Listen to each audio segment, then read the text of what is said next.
যে এইবাৰ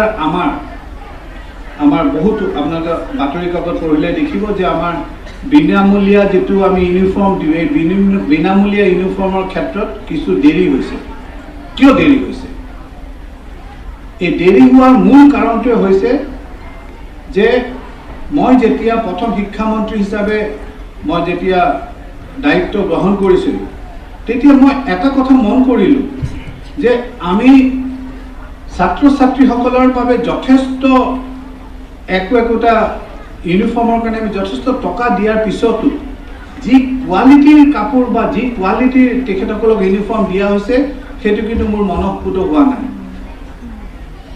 মই সদায় এটা কথা অনুভৱ কৰোঁ যে যিখিনি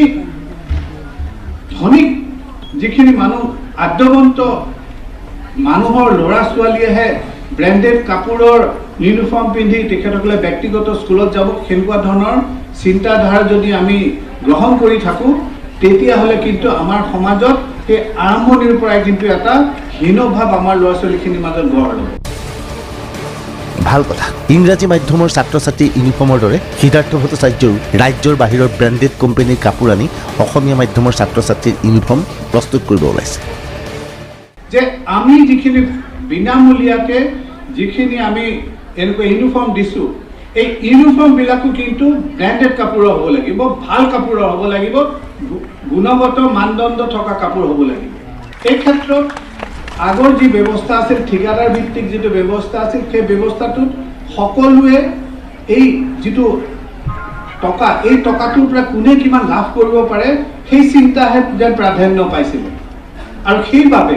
আমি যেতিয়া এটা পৰৱৰ্তী সময়ত এটা অন্য এটা ব্যৱস্থা কৰিছিলোঁ কিয়নো আপোনালোক সকলোৱে জানে যে অসমত কোনো কাপোৰৰ মিল নাই অসমত আমাৰ সকলো ল'ৰা ছোৱালীকে দিব পৰাকে কাপোৰ উৎপাদন কৰা কোনো মিল নাই যদি আমি এই কাপোৰখিনি লৈ আমাৰ ল'ৰা ছোৱালীক এটা ইউনিফৰ্ম বনাই দিব লাগে তেতিয়াহ'লে মই অনুভৱ কৰোঁ যে আমি আমাৰ ভাৰতবৰ্ষত যিখিনি আটাইতকৈ উৎকৃষ্ট মানৰ যিখিনি কাপোৰ হয় সেই কাপোৰখিনিৰেহে আমাৰ ল'ৰা ছোৱালীৰ ইউনিফৰ্ম হ'ব লাগিব বহুতে যিসকলৰ ব্যৱসায়িক স্বাৰ্থত এইটোৱে বিঘ্ন কৰিছিলে তেখেতসকল কোৰ্টত গৈছে মই খুবেই কনফিডেণ্ট যে এই ক্ষেত্ৰত আমি এটা ন্যায়ালয়ৰ ওচৰত আমি আমাৰ যি গোচৰ সেই গোচৰ আমাৰ গোচৰ নহয় তেখেতসকলে গোচৰ দিছে তেখেতসকলৰ গোচৰটো আমূলক হ'ব আৰু আমাক এই ক্ষেত্ৰত যথেষ্ট ন্যায়ালয়ে সকাহ দিব আদালতে কেতিয়া ৰায় দিব শিক্ষাবৰ্ষ কেতিয়া শেষ হ'ব ছাত্ৰ ছাত্ৰীক ইউনিফৰ্ম কেতিয়া পাব সেইবোৰ প্ৰশ্নৰ উত্তৰ শিক্ষামন্ত্ৰীয়ে দিব নোৱাৰে